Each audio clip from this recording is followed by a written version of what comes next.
Queridas irmãs, queridos irmãos espíritas, caras amigas e amigos que nos acompanham pela internet, pela TV que nos transmite nossos votos de muita paz. O emérito filósofo latino teve a ocasião de dizer que a história é a pedra de toque que desvela a verdade.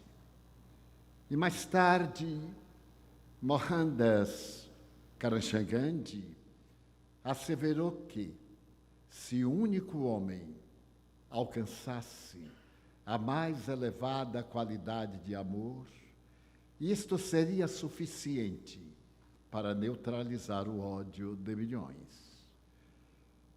Nesse ínterim, no século XVII, Lord Bacon, fazendo uma análise da necessidade de separar a religião da ciência, estabeleceu que uma filosofia profunda leva a mente do homem à religião do amor, mas uma filosofia superficial leva o ser humano à negação.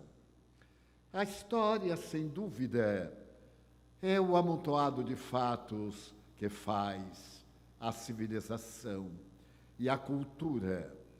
E é natural que ela represente a experiência multimilenar do processo antropossócio-psicológico desse ser que, de uma maneira modesta, na intimidade das águas profundas dos oceanos, há 2 bilhões e 400 milhões de anos, chegou à estrutura de ser hoje não mais o Homo sapiens sapiens, porém o Homo virtualis, o homem das percepções da energia, abandonando a matéria que o processo da evolução lhe impôs. Ele chega neste meu mundo para realizar a conquista da inteligência artificial. E os grandes enigmas do cosmo, lentamente, foram interpretados pela ciência, pela tecnologia, que vem proporcionando a milhões comodidade, enquanto a miséria arrasta bilhões pelos escoadouros do sofrimento, do anonimato e da degradação. É necessário que, neste momento em que os nossos pensamentos alcançam as estrelas e interrogamos a respeito da probabilidade de vida em outros sistemas solares, pensemos na preservação e na vida que temos diante de nós. Se não tivermos condições para nos amarmos proximamente, como poderemos atrever-nos a sonhar com o decantado amor universal? É imprescindível, portanto, que realizemos a viagem mais difícil da sociofilosofia humana, a viagem interior, a busca do si profundo, como assevera com muita propriedade o extraordinário pai da psicologia analítica, Carl Gustav Jung. Mais do que nunca, temos a necessidade de autodescobrir-nos para podermos encontrar a plenitude, a felicidade. Allan Kardec, o extraordinário codificador da doutrina espírita, havia percebido essa necessidade há 150 anos, quando ele teve a ocasião de interrogar os espíritos, conforme lemos em O Livro dos Espíritos, a questão 919, qual o método mais eficaz para ser-se feliz neste mundo e superar-se as más inclinações? A resposta que o mundo espiritual deu é de uma atualidade psicológica que constitui o melhor processo preventivo psicoterapêutico para a saúde, para a felicidade. Respondeu um sábio da antiguidade, já vos disse: conhece-te a ti mesmo. E como essa questão é multimilenária, foi apresentada por Sócrates, que teve a ocasião de auri-la em um pórtico no templo de Delfos, 400 anos antes de Jesus, a moderna proposta da psicologia libertadora ainda é a busca da viagem interior. Nós somos aquilo que herdamos de nós próprios.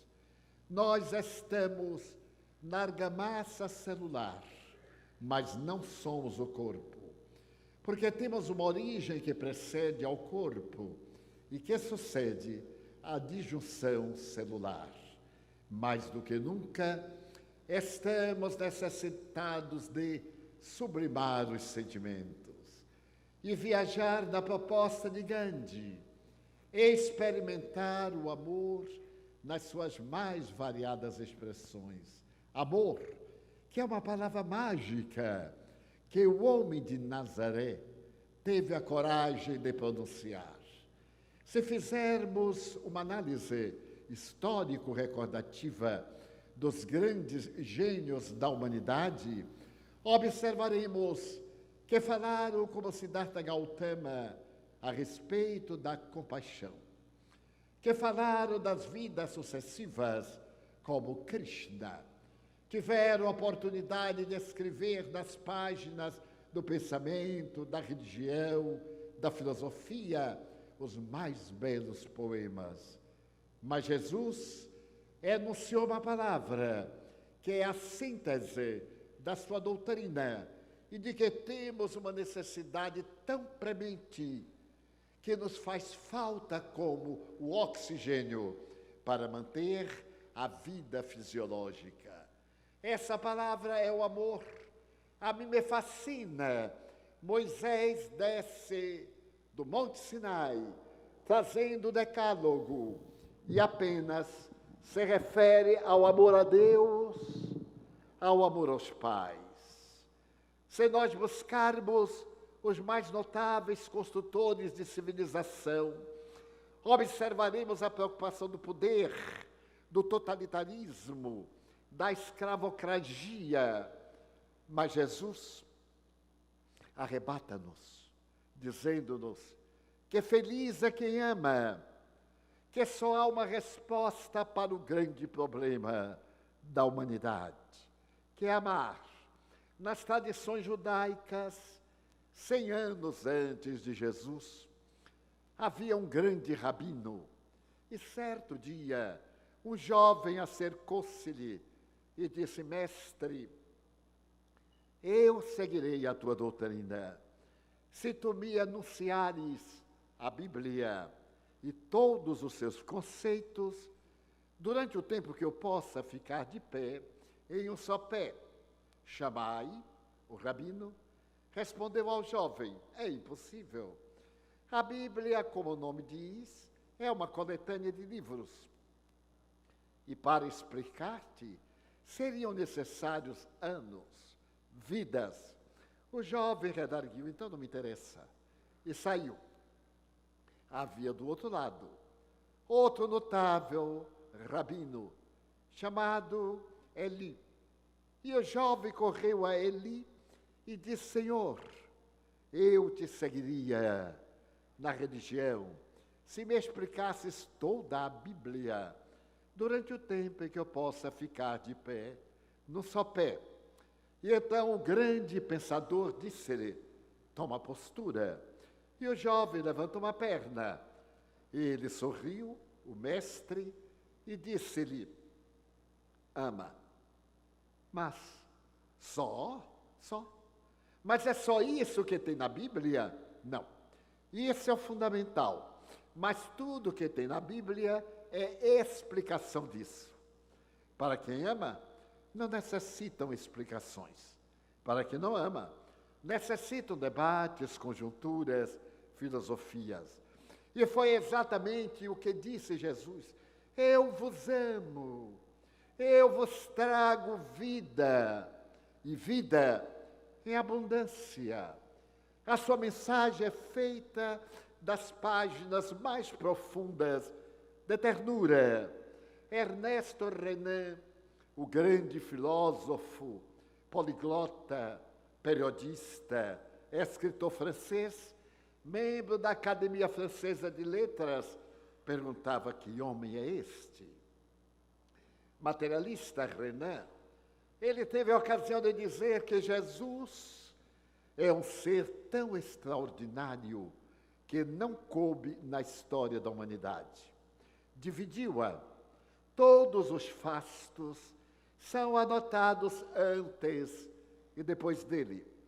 E mais tarde, no dia 22 de janeiro de 1862, no Collège de France, na aula inaugural do mais notável colégio europeu, Ernesto Renan teve a ocasião de dizer: Jesus era um homem incomparável. E essa frase mudou o destino de Ernesto Renan, porque ela estava embutida o conceito de que Jesus não era Deus, era um homem como homens e mulheres somos nós, com a diferença que ele era um homem incomparável. Ninguém que a ele se parecesse, mesmo porque os judeus se perguntavam: mas que homem é este? Ele fala o que todo mundo fala, mas ninguém fala como ele fala, porque os ditos de Jesus eram atos, as suas palavras eram bênçãos de libertação. E mais do que isso, tudo quanto ele enunciou, ele praticou, demonstrando que o amor é a alma de Deus e Deus é a alma do amor. Nunca, como na atualidade, tivemos tanta necessidade de amar. Não apenas naquela expressão apresentada por Sigmund Freud, a libido, que não é amor. Tem-se amor e libido, mas a libido é nada mais do que o efeito glandular do aparelho genésico para uma função biológica. Mas as criaturas também não temos sabido utilizar dessa libido, que é inerente a toda forma de vida. Temos utilizados para fugir do enfrentamento de nós mesmos. Então a nossa é uma cultura hedonista, é a cultura do prazer. E me faz recordar Epicuro, o grande filósofo grego, que havia estabelecido que é necessário ter, porque quem tem, pode. Quem pode, compra. Quem compra, goza. E depois, o vazio existencial. Não é o que nós experimentamos. Somos pessoas atormentadas pelo vazio existencial, que nos vem conduzindo ao abismo da melancolia, ou depressão, ou transtorno bipolar depressivo da afetividade, como enunciam os técnicos, e como consequência, ao suicídio. Nunca houve na Terra tanto amor como nos dias de hoje, quando a criatura humana passou a amar os animais, que lhe padeceram a escravidão impiedosa através dos milhões de anos, quando nos interessamos nas grandes organizações de amor à natureza, nossa mãe natureza, que tem sido subestimada, quando nos preocupamos com as diferenças sexuais, as diferenças de natureza étnica, racial, as diferenças em torno dos valores amoedados, quando? Nunca. Mas 2000 anos depois que aquele homem prescreveu a César o que é de César, mas a Deus o que é de Deus.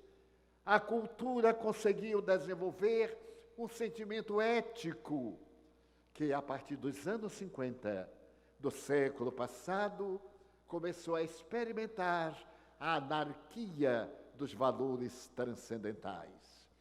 Há 280 anos, um pensador inglês, Thomas Hardy, teve a ocasião de dizer que o homem e a mulher do seu tempo haviam perdido o endereço de Deus.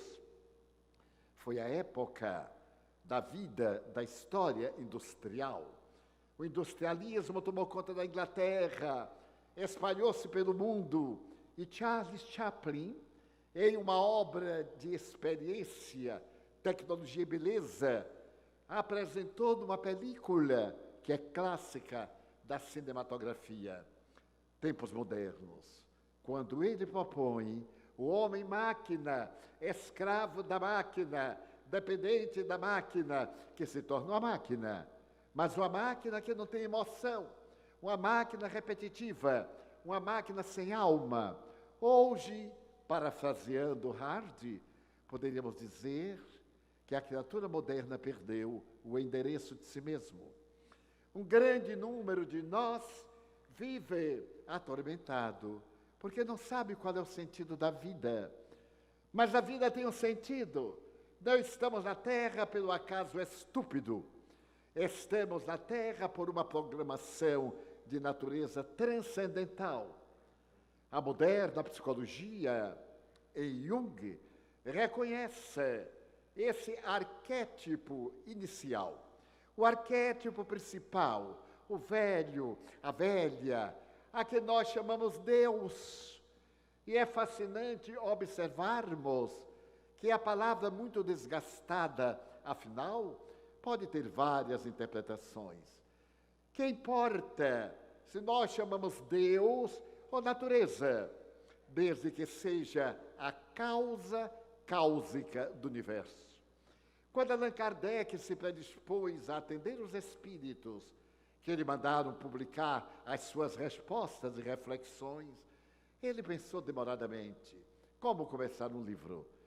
Como a primeira página, século XIX, metade segunda desse século das luzes em Paris e no mundo, século da tecnologia, do positivismo, século em que a ciência adquirira um postulado filosófico, século em que nascera um pouco antes o socialismo, o comunismo. Em 31 de março de 1848, é apresentada uma obra a respeito da Revolução Comunista, que vai desaguar em 1917 na Revolução Bolchevique, e o mundo nunca mais foi o mesmo.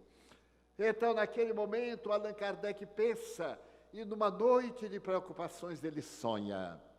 Tem um sonho transcendente, e pela manhã, quando ele acorda, ele coloca a questão número 1, que é Deus? Porque se nós encontrarmos o fundamento, nós encontraremos a vida. Se nós encontrarmos a causa, entenderemos o efeito. Que é Deus? E os espíritos lhe haviam respondido: a inteligência suprema do universo e a causa primeira de todas as coisas. Mas qual é a prova que se tem de Deus? E os espíritos concluíram em um axioma que aplicais às vossas ciências. Todo efeito provém de uma causa. Logo, aquilo que não foi feito pelo homem, por Deus foi feito. E se nós reflexionarmos, poderíamos ficar fascinados. Quando eu era muito jovem, olhava para os céus e deslumbrava-me com a ideia medieval de que as estrelas eram lâmpadas mágicas que Deus havia colocado no infinito para tornarem as noites menos escuras. No entanto, à medida que o tempo me foi amadurecendo, comecei a compreender que elas são a prova da existência de Deus. Eu me recordo de um notável biólogo e botânico estadunidense. Ele foi diretor do Museu de História Natural de Nova York por 40 anos. Cressy Morrison. E escreveu nos dias do grande materialismo dos anos 50, naquela época que se repetiu a frase de Nietzsche, que Deus morreu, quando os sacerdotes holandeses diziam: nós somos cristãos, mas somos ateus, porque não temos prova da existência de Deus. Temos o Jesus histórico, nós temos o Jesus antropológico, sociológico, etc. Então, o Dr. Cressy Morrison escreveu 7 fatores que me levam a crer em Deus. E um desses fatores foram as estrelas. Os espíritos haviam dito a Kardec que aquilo que nós não fizemos, alguém deve tê-lo feito. Porque se existe, teve uma origem. E então o Dr. Cressy Morrison diz, de fato, o macrocosmo, no sentido inverso do microcosmo, faz cena e faz-nos dobrar a cabeça diante da majestade. Por exemplo, nós olhamos uma noite de inverno de céu transparente e vemos as estrelas fulgurantes. Podemos dizer, aquela é Betelgeuse, ali está Alcíone, ali está o Cruzeiro do Sul com a sua estrela de primeira grandeza, porque as estrelas são como as mulheres. É pelo seu brilho que se sabe a idade. Quanto mais brilham, mais jovens. 11.000 graus centígrados. À medida que empalidecem como o sol, se tornam estrelas de quinta grandeza. Depois, estrelas anãs e desaparecem. E diz ele, nós olhamos e dizemos, meu Deus, eu vejo milhões de estrelas. Primeiro engano. Somente são vistas a olho nu 5.000. Bem, 2.500, porque as outras 2.500 estão do outro lado. Se alguém duvidar, na saída, tente contar. Mas, bem, acontece que se nós usarmos um pequeno aparelho, nós poderemos ver com um binóculo 15.000. Mas se nós usarmos um telescópio doméstico, podemos ver 150.000. Se usarmos o telescópio de Monte Palomar, na Califórnia, podemos ver 20 milhões. Mas se nós usarmos esses notáveis engenhos astronômicos em volta da Terra, podemos ver aproximadamente 6 bilhões de galáxias. Sendo que a nossa galáxia é uma galáxia pobre de terceiro mundo, nós estamos lá. Tem apenas 200 bilhões de sistemas solares. Então nós ficamos extraordinários e perguntamos como pode a gravitação universal manter o equilíbrio desses astros, aproximadamente 6 bilhões de galáxias no universo, cantando as glórias de Deus. Então o Dr. Cressy Morrison pede que nós façamos uma viagem, coloquemos a mão na cabeça, deslumbrados, e nós tocamos 100 bilhões de neurônios, encarregados da nossa vida, de tudo que somos, com uma peculiaridade de célula especial. Quando morre, não se repete.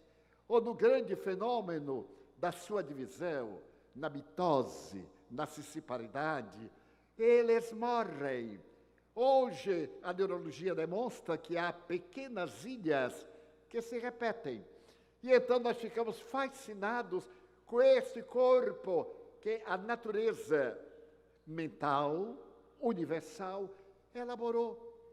150.000 quilômetros de artérias, veias e vasos em um circuito autossuficiente.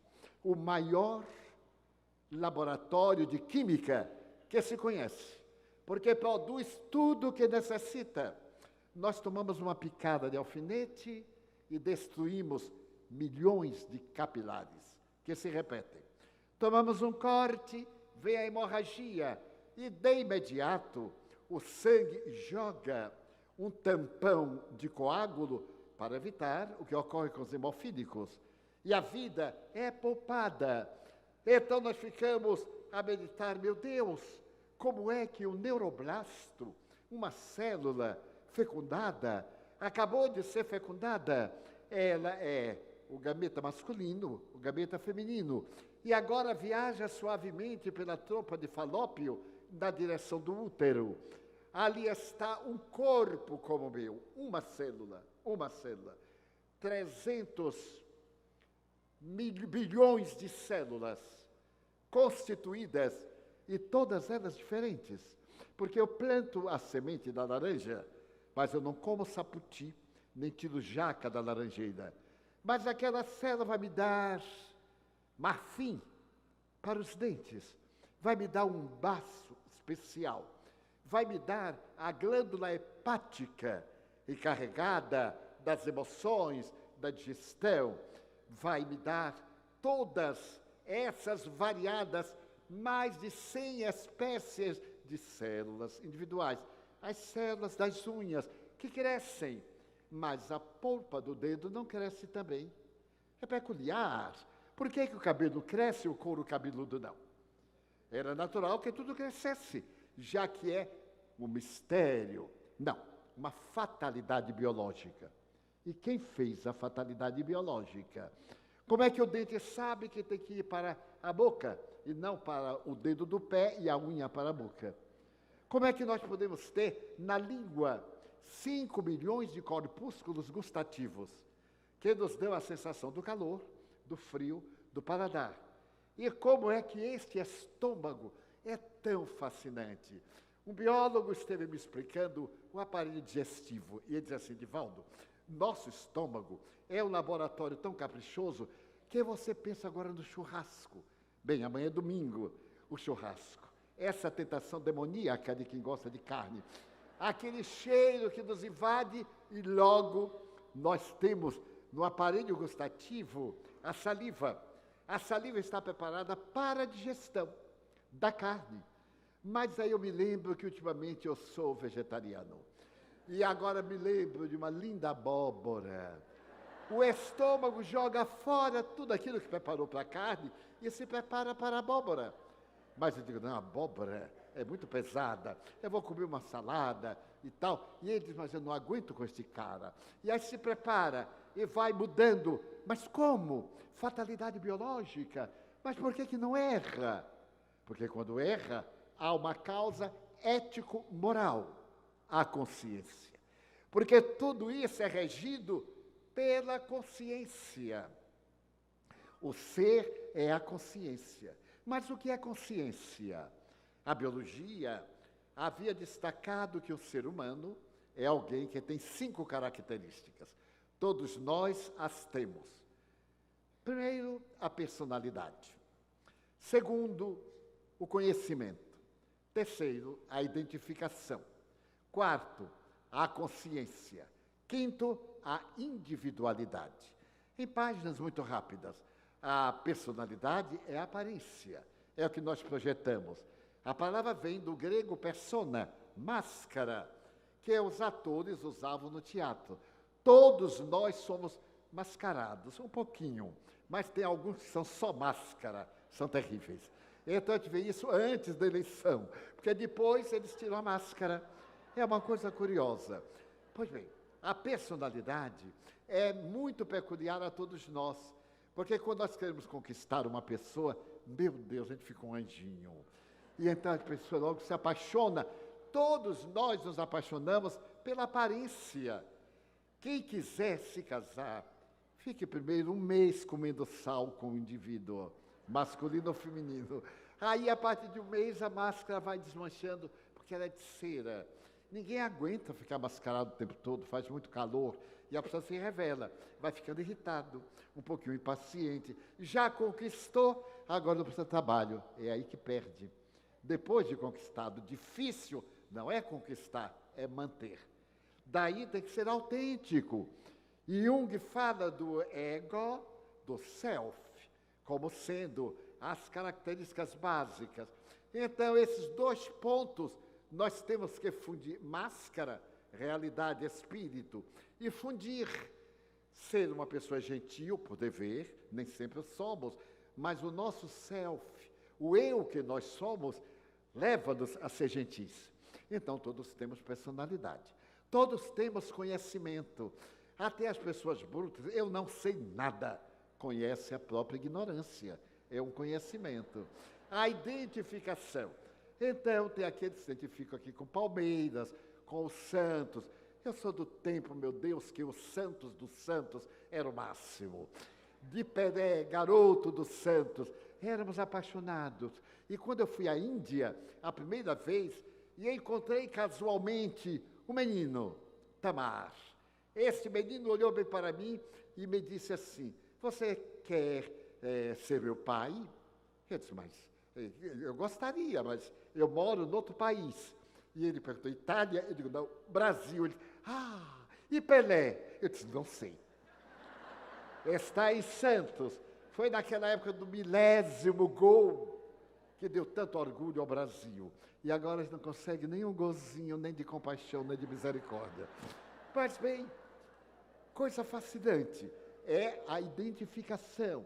Nós nos identificamos, nos estimamos e nos amamos por afinidades. A quarta característica é a consciência. O que é a consciência?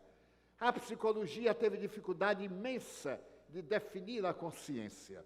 Foi Jung que, por volta de 1950, ele disse, ipsis verbis, eu senti que uma mão pegou o meu cogote, levou-me a escrever como se fosse o espírito. Ele era materialista. E eu escrevi sem cessar, 3 noites e 3 dias, um pequeno livro. O livro A Resposta de Jó. Jó, o personagem mitológico da Bíblia. E então, ele nesse livro grandioso, que eu considero uma obra de fôlego, e é um opúsculo, ele diz assim, o momento de consciência é aquele quando o ego toma conhecimento dos conteúdos psíquicos. Isto é, quando nós temos o discernimento do que fazer, quando podemos e quando devemos fazer. Na maioria das vezes, nós somos inconsequentes. Desejamos fazer uma coisa e fazemos-la, mas não era a hora, não era o momento. Outras vezes é o momento, mas nós não temos as condições.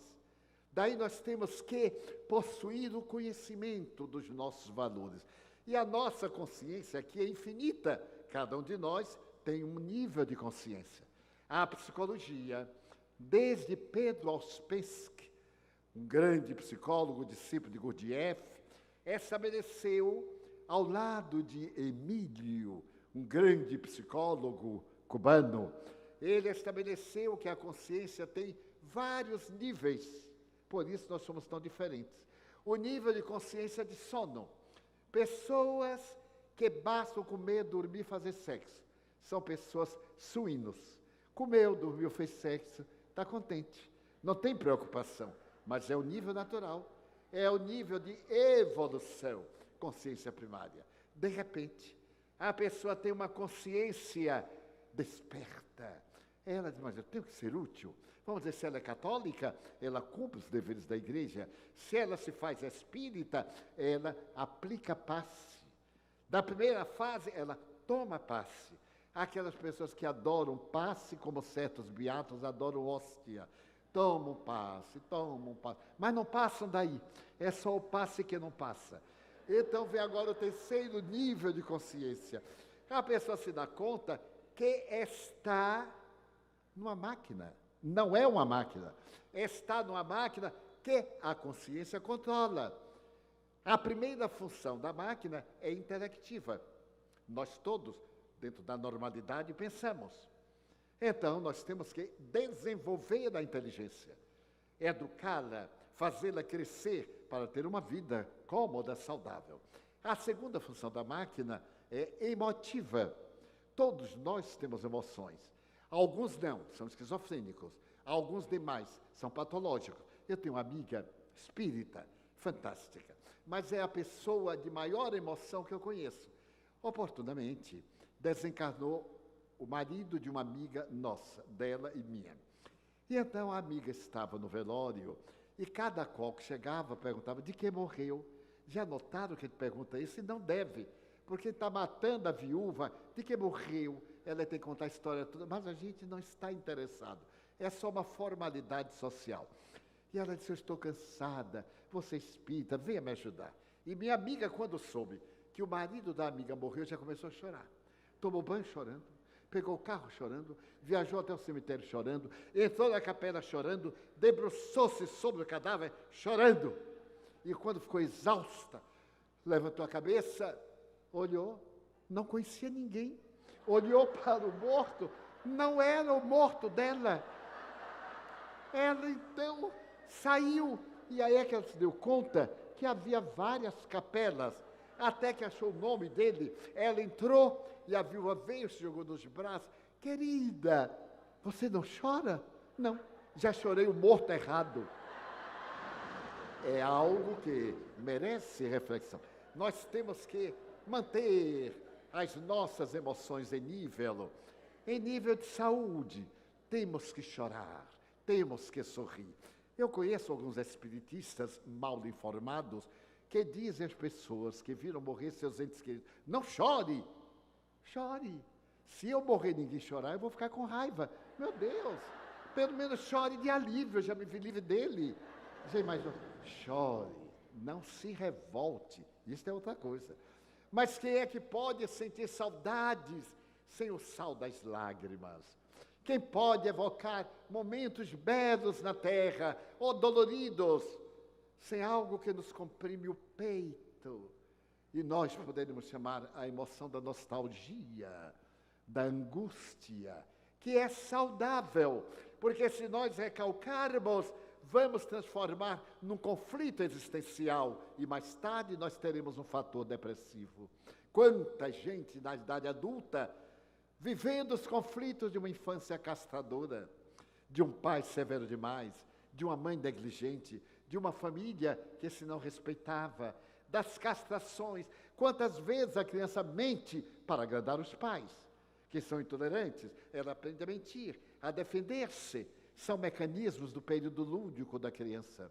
Então, nós necessitamos de desenvolver as emoções. Eu mesmo hoje estou imensamente feliz e quero agradecer, emocionado, ao carinho da cidade, que me honra sem o merecer. Eu reconheço os meus limites, a minha pequenez, e estando no crepúsculo, vejo melhor do que nos ardores da juventude. E espero que neste crepúsculo não se apaguem as luzes do discernimento e eu possa manter a alegria de viver e de partir. E aceito de todos os corações o carinho, a ternura, o estímulo, mas nenhuma homenagem. Sou um pobre viandante da estrada da evolução, que encontrou naquele homem de Nazaré a certeza da imortalidade, e fico a disseminar que ninguém morre. A vida é permanente. Eles voltam. A minha avó voltou a me visitar quando eu tinha 4 anos. A minha mãe desencarnou em 1972 e me visita diariamente. Sustenta-me nas horas da amargura. Sim, aqueles a quem amamos ajudam-nos. Aqueles com os quais geramos animosidades tentam perturbar-nos. A morte não transforma demônios em anjos, nem pessoas em santos. Cada um desperta conforme dorme. Cada um no além desperta conforme adormeceu. Então agradeço penhoradamente a ternura e a bondade de todos que me honram com a sua presença. Isto sim. Nesse momento, nós temos que manter a emoção, chorar, mas não desesperar. Porque a saudade, disse um grande filósofo inglês, Stevenson, a saudade é a presença do ser ausente, é a ausência do ser presente. Então nós temos saudade. Mas a terceira função dessa máquina é a do movimento. Nós temos necessidade de aprender a caminhar. Eu sou do tempo em que se caminhava o braço direito com a perna esquerda e vice-versa. Mas agora com as academias, com o culto ao corpo, a pessoa às vezes tem bíceps tão largos que caminha parecendo um chimpanzé de praia, né? E às vezes o silicone modela tanto que a pessoa tem que caminhar voltada para trás. E então o conforto vem atacando a nossa coluna vertebral. Porque quando eu era criança, dormia numa cama de tábua. O colchão era de capim. Mas como eu sou o 13º, naquele tempo nós herdávamos a roupa, o livro, a cama, herdávamos tudo. Eu herdei as roupas de meus irmãos, eram 8 homens. Eu era o número 8. E quando a roupa chegava em mim, eu não sabia qual era o tecido original de tanto remendo que minha mãe colocava. Minha mãe foi a primeira estilista desses jeans rasgados. Foi ela, porque ela sabia cerzir, fazer tudo.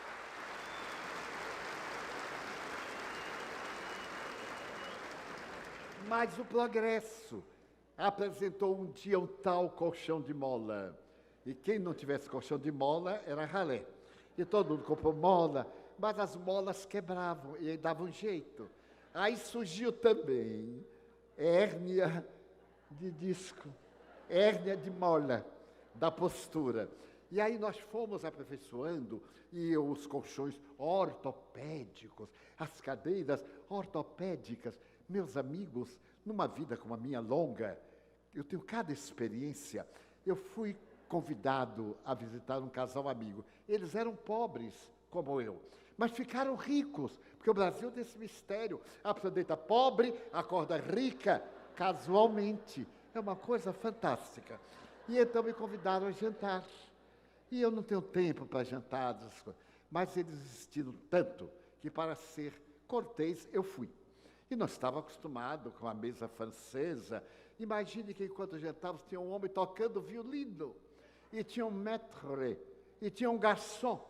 Eu, quando vi aquilo tudo, eu digo, o que é que eu vou fazer? Eu vim comer ou vim ao Teatro Municipal? Foi uma coisa terrível.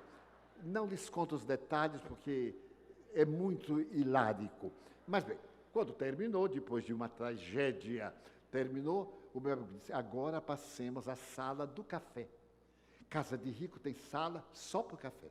Então eu fui, elegante, assim, emocionalmente bem. E ele disse, Valdo, eu estive em Miami Beach e comprei uma cadeira do papai. Lembram, né, do tempo da cadeira do papai, aquela cadeira horrorosa. A cadeira do papai. E ela é ortopédica. Você senta, ela se acomoda em você.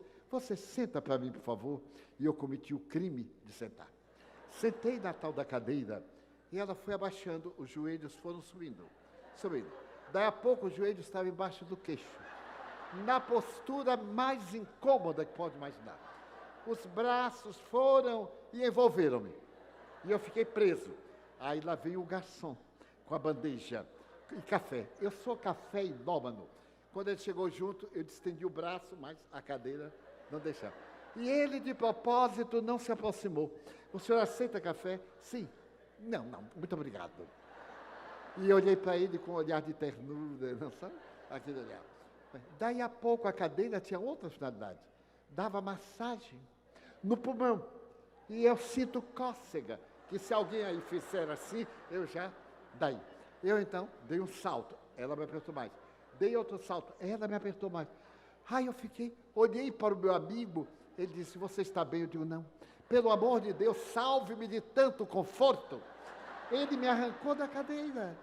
Eu olhei para a cadeira e falei em latim, vá de retro, Satã.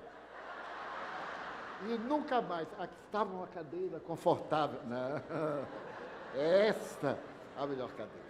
Então nós fomos, com esse excesso de conforto, perdendo a maneira de caminhar.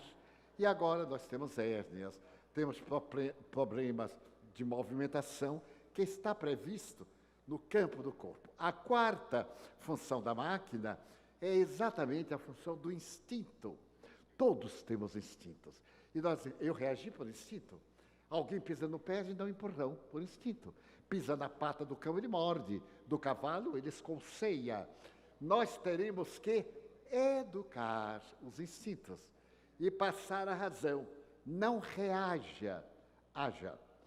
Eu fui funcionário público, tive essa alta honra, funcionário público. Ganhava muito bem, funcionário público. E um dia eu vi um sapato numa vitrine, marrom e branco, delicadíssimo. E eu me apaixonei pelo sapato, mas era caríssimo, eu não podia comprar. Mas o homem me propôs uma prestação. Meu pai era do século XIX. Ele achava que dever era uma desonra. Era uma desonra. Se ele estivesse vivo hoje, ele morria de desonra. E então eu me disse, olha, eu posso lhe vender em 3 vezes. E eu concordei. Comprei o tal do sapato de pelica marrom e branco e levei para casa. E sabe que a grande função de uma coisa nova é mostrar aos outros, né? E pirraçar os outros. Mas o sapato botou na miséria, porque eu tive que comprar um par de meia de seda marrom para combinar. Uma calça marrom para combinar. Um cinto marrom para combinar. Uma camisa marrom e branco. Só faltei não sei o que. Fiquei na miséria total por causa do sapato. E um dia de domingo, eu calcei o sapato. Eu me fantasiei de tudo novo e disse, vou passear numa rua elegante de Salvador. Era a Rua Chile. A gente passeava para lá, para cá.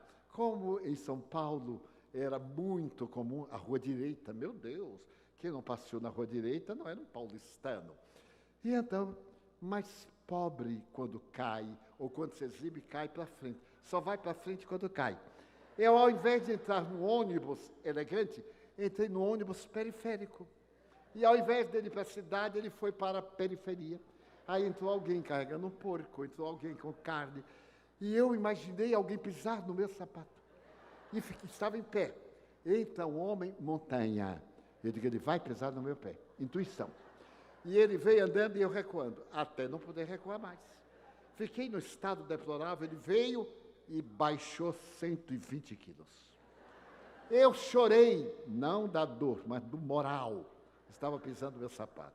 E tive vontade de dar nele uma boa cotovelada. Eu já era espírita, mas me veio essa tentação demoníaca, dar uma cotovelada. Mas ele era enorme. Eu então agi pela lógica. Bati no ombro dele e disse assim, olá. Ele olhou para mim, um rosto deformado, e disse, você não está sentindo uma coisinha fofa embaixo do seu pé? Ele disse, estou. Eu disse, é meu pé.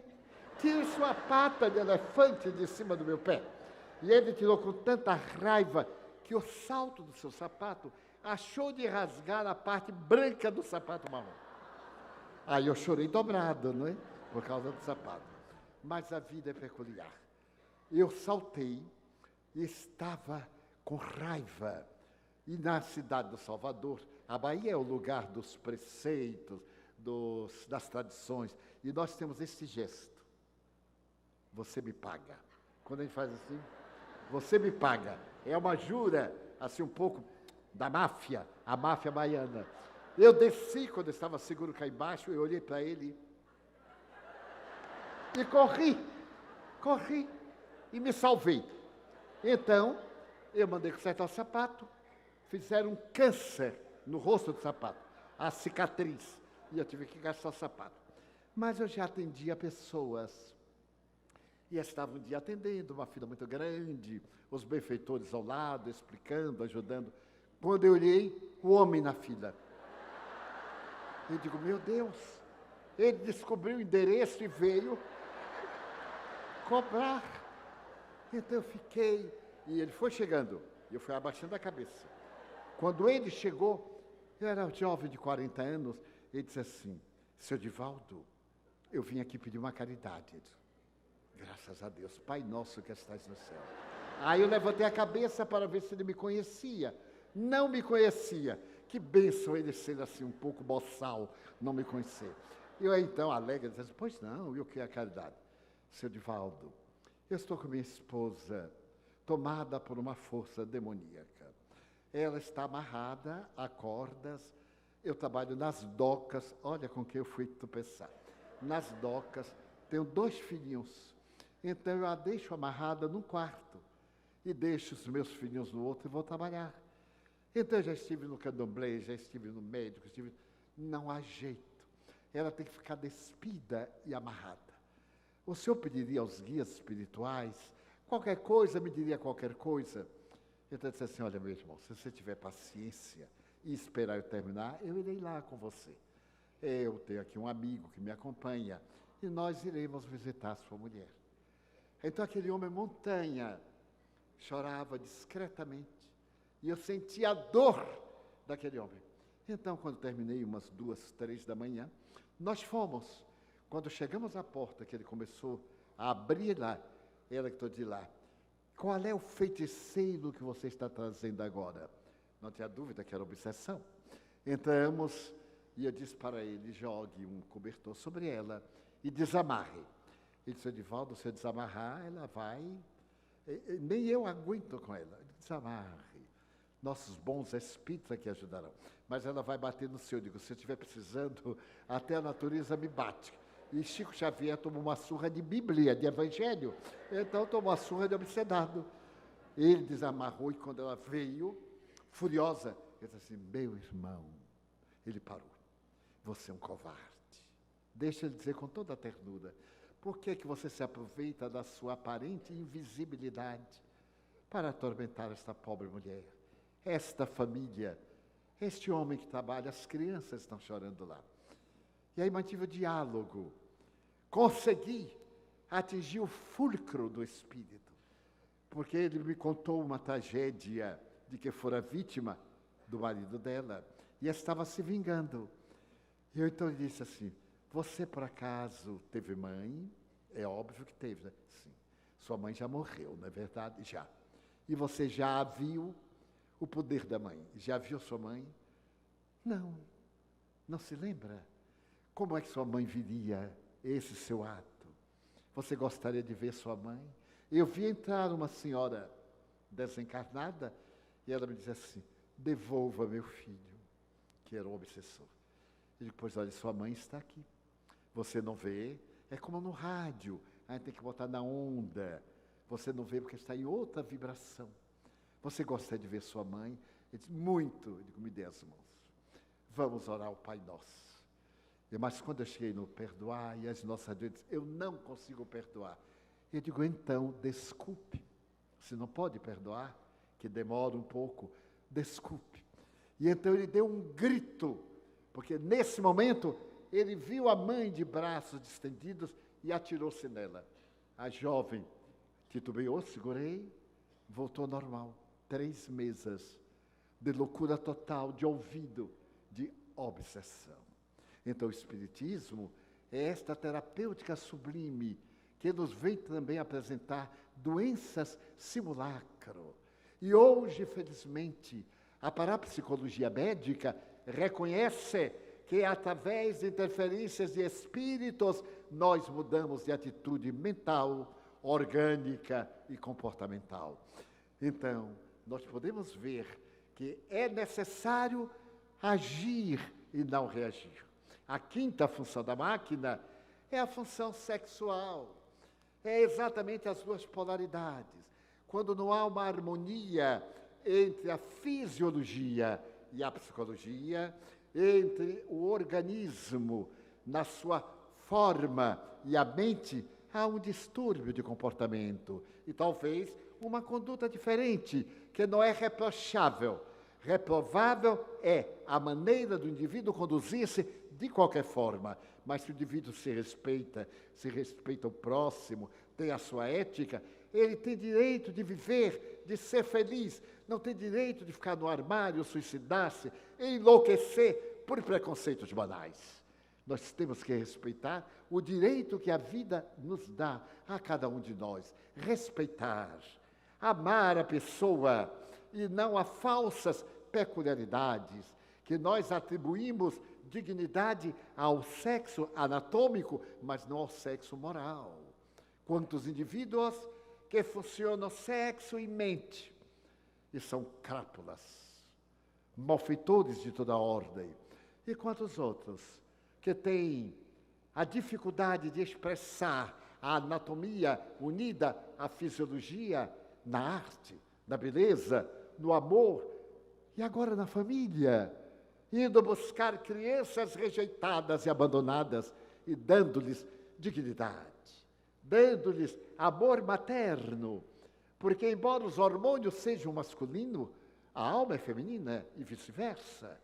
Porque agora me permitam repetir uma frase de Hamlet: há mistérios peregrinos e há muitos mistérios no destino. Daí nós temos que dividir este amor e compreender no sexo. mas também no comportamento, mas também na convivência, que nós estamos no rumo de uma família universal. E temos que treinar na família biológica, na família carnal, no próximo, que está mais próximo de nós. A sexta função da máquina é a emoção de natureza superior. E a sétima função, a inteligência superior. Então, nós somos uma consciência.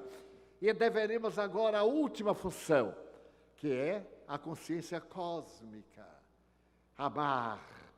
E depois, qual é a última característica? A individualidade. Eu estou Divaldo Pereira Franco, mas eu sou um espírito que esteve atravessando várias entradas e saídas biológicas do corpo e sou a soma dessas experiências, reencarnação. Eu me lembro, por exemplo, que por volta de 1792, eu estava num país europeu e suicidei-me. Algo mais forte do que a minha emotividade fez-me perder o sentido da vida. Uma pessoa muito amada era vítima das circunstâncias revolucionárias locais. E eu a vi morrer. Então eu tive um choque tão grande que saí correndo, atirei-me às águas congeladas do rio que passa no meio da cidade e desencarnei. Passaram-se já bastantes anos e eu trago a sequela até hoje. Quando criança, eu fui asmático. Sofri de asma até os 14 anos. Posteriormente, de uma bronquite permanente. 11 vezes eu tive broncopneumonia e recentemente. E tenho secreção orgânica até hoje, aos 92 anos. Herança daquele ato rebelde de suicidar-me. Ninguém tem o direito de matar, nem matar-se. A lei de Deus é vida. E as dificuldades são desafio para o progresso. Esta é a grandeza da doutrina, a que me reporto como sendo, desde os 4 anos, a que prova que somos espíritos imortais. E eles estão aqui conosco cantando as glórias sublimes da verdadeira e legítima fraternidade, convidando-nos a reflexionar em torno do nosso vazio existencial, da nossa angústia. Nós vemos aí a angústia, que é uma necessidade momentânea, levando a depressões profundas. Dizia há pouco aos amigos na televisão que a Organização Mundial de Saúde estabeleceu que existem na Terra 360 milhões de depressivos. Mas será que são todos depressivos orgânicos? A psiquiatria vai encontrar a psicogênese da depressão em fatores endógenos, internos, em fatores externos ou exógenos. Por exemplo, a hereditariedade. Se alguém aqui descende de um depressivo, tecnicamente ele tem 30% de ser depressivo também. Se ele sabe disto, ele faz um estudo naturalmente de precaução, faz uma terapia antecipada. Mas se ambos os pais foram depressivos ou esquizofrênicos, a estatística é de 70% de probabilidade. Uma doença infecciosa, sífilis, tuberculose, AIDS, as sequelas dessas doenças levam, tecnicamente, à depressão. Mas existem os fatores que são chamados eventos de vida, os dramas emocionais, a sensibilidade, as castrações, os conflitos sexuais, os dramas do abandono são também fatores propiciatórios. Mas existem também fatores espirituais, porque nós somos viandantes da imortalidade. Na película que alguns viram e os outros talvez verão, nós vimos um espírito que me perseguia. Eu contava 8 anos, estava banhando-me. Eu era muito católico, eu estava no catecismo da igreja, tinha tendência para o sacerdócio, fui presidente da Cruzada Eucarística, fui sacristão por muitos anos. E então, nesse dia de 8 anos, eu estou, quando me aparece um ser monstruoso, horrível, me diz, vou te matar. Eu berrei e fiquei apavorado. Minha mãe era um anjo tutelar, como as mães. E então ela veio, eu me estava banhando, ela disse, o que foi? Eu devia estar muito ocupado. Ela disse, meu filho, o que foi? Eu disse, um monstro. Ele disse que vai me matar. Não deixe, mãe. Ela me agarrou, me abraçou, e era muito católica, começou a orar o Pai Nosso. Ela disse, Deus há de salvar meu filho, porque eu era muito perseguido. Eu via passar noites sem poder dormir. E hoje, quando a criança está brincando com outra criança, nem sempre a imaginação. Muito cuidado. Está vendo mesmo, porque até os 7 anos há uma percepção muito grande do espírito, que ainda não se reencarnou totalmente. E então há uma percepção, porque ele está com as antenas psíquicas muito vivas do lado de lá. Pois bem, então esse espírito me acompanhou anos a fio. Me criou situações embaraçosas. Certa feita, eu caminhava na rua Chile, havia terminado o trabalho e caminhava com um amigo que era francês. E eu tinha muita amizade a ele, nós íamos fazer o cursinho que eu pretendia fazer, o antigo artigo 100. Hoje já não é assim, tem uma outra denominação. E então alguém me puxou, deu-me um murro na cara, que me arrebentou o osso, e eu caí sobre uma vitrine de uma joalheria. Foi um horror, um escândalo.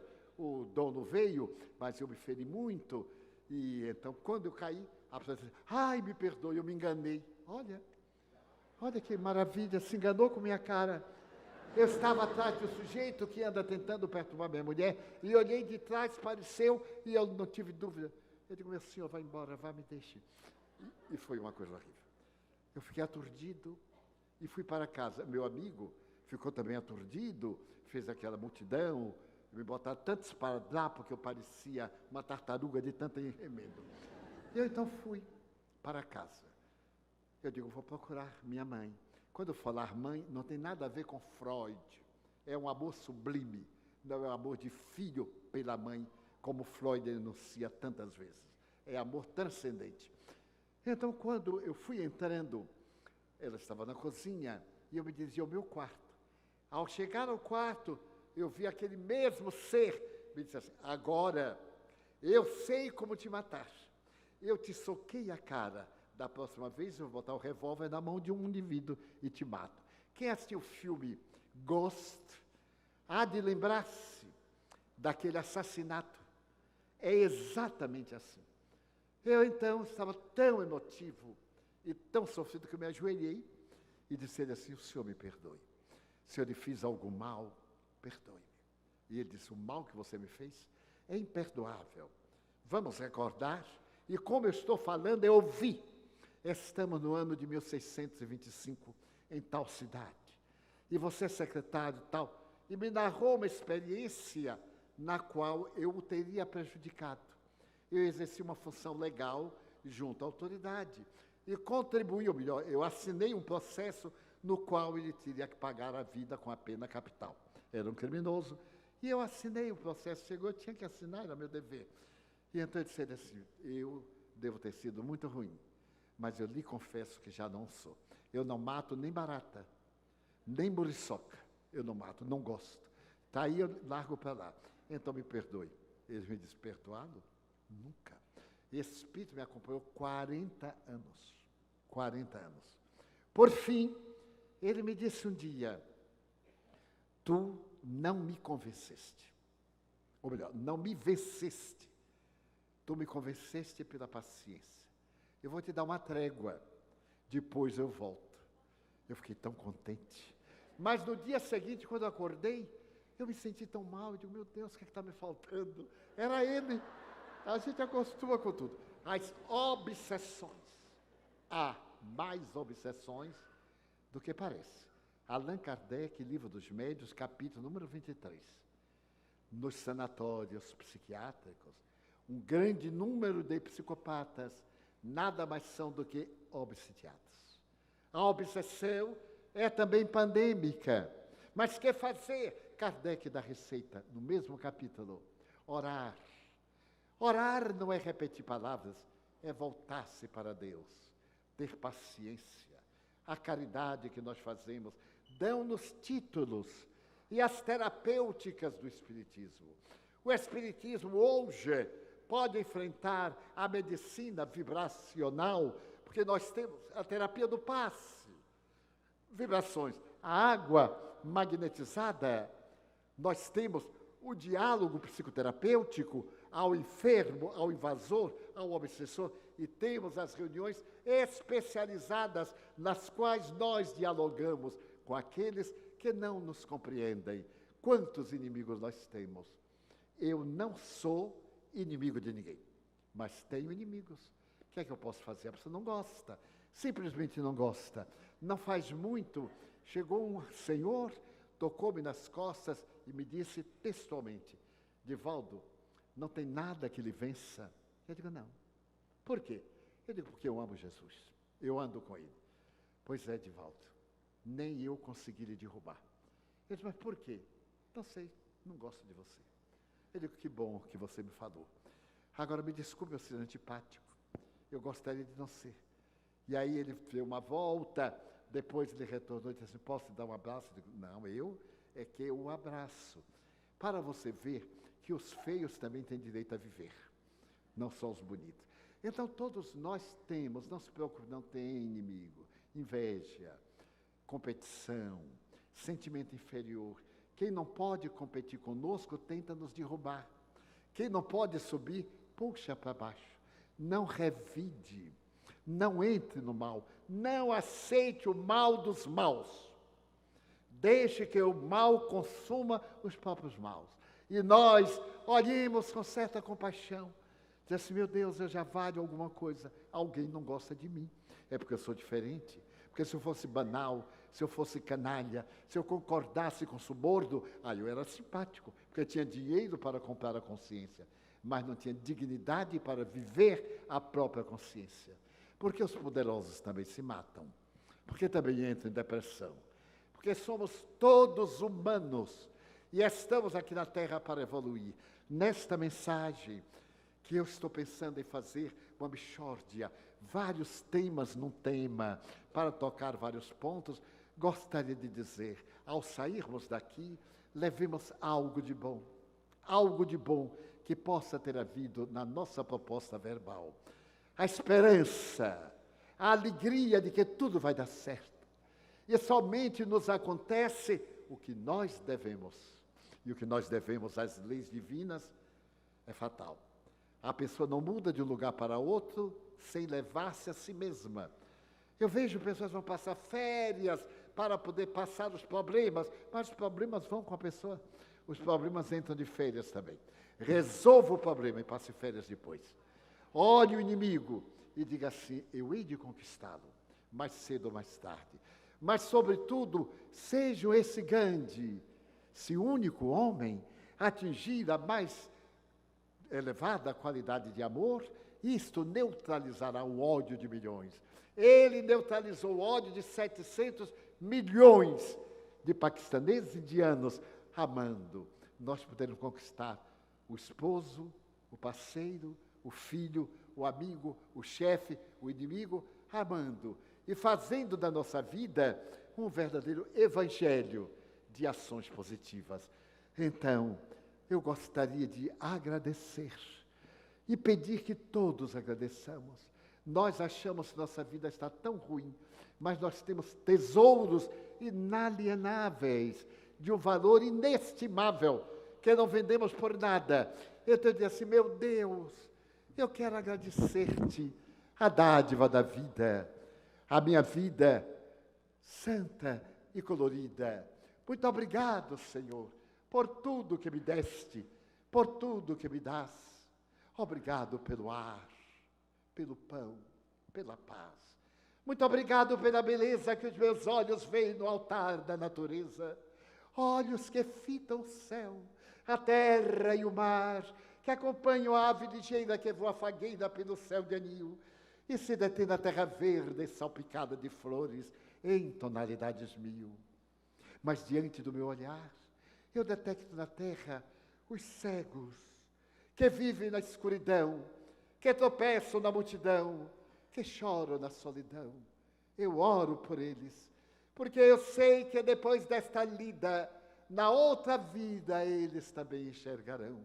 Muito obrigado pelos ouvidos meus, que me foram dados por Deus, ouvidos que ouvem o tamborilar da chuva no telheiro, a melodia do vento nos ramos do ormeiro, as lágrimas que vertem os olhos do mundo inteiro, ouvidos que ouvem a música do povo que desce do morro na praça a cantar, a melodia dos imortais. A gente ouve uma vez e não esquece nunca mais, mas diante da minha voz que canta, eu vejo na terra os que padecem de afasia, não canto de noite, não falo de dia, oro por eles, porque eu sei que depois desta prova, na vida nova, eles também cantarão. Muito obrigado, Senhor, pelas minhas mãos, mãos que aram, que semeiam, que agasalham, mãos de ternura, que libertam da amargura, mãos dos adeuses, mãos de sinfonias, mãos de cirurgias, mãos de psicografias, mãos de poesias, mãos que atendem a velhice, a dor, o desamor, pelas mãos que no seio embalam o corpo de um filho alheio, sem receio, e pelos pés que me levam a andar sem reclamar. Muito obrigado, Senhor, porque eu posso bailar diante do meu corpo perfeito. Eu te quero louvar, porque eu vejo na terra aleijados, amputados, marcados, paralisados, que se não podem movimentar. Eu oro por eles, porque eu sei que depois desta expiação, na outra reencarnação, eles também bailarão. Muito obrigado, por fim, pelo meu lar. É tão maravilhoso ter um lar. Não é importante ser uma mansão, um duplex, uma favela, um ninho, um grabato de dor, um bangalô, uma casa no caminho, seja o que for, mas que dentro dele exista a figura do amor. Pai, mãe, mulher, marido, um companheiro, uma companheira. O importante é que ali esteja um amigo que nos dê a mão, um gato, um cão, porque é muito triste viver na solidão. Mas se eu a ninguém tiver para me amar, nem o teto para me agasalhar, ou uma cama para repousar, nem aí reclamarei. Pelo contrário, eu direi: obrigado, Senhor, porque eu nasci. Obrigado, Senhor, porque eu creio em Ti, pelo Teu amor. Obrigado, Senhor, pela Sua atenção. Muito obrigado, senhores.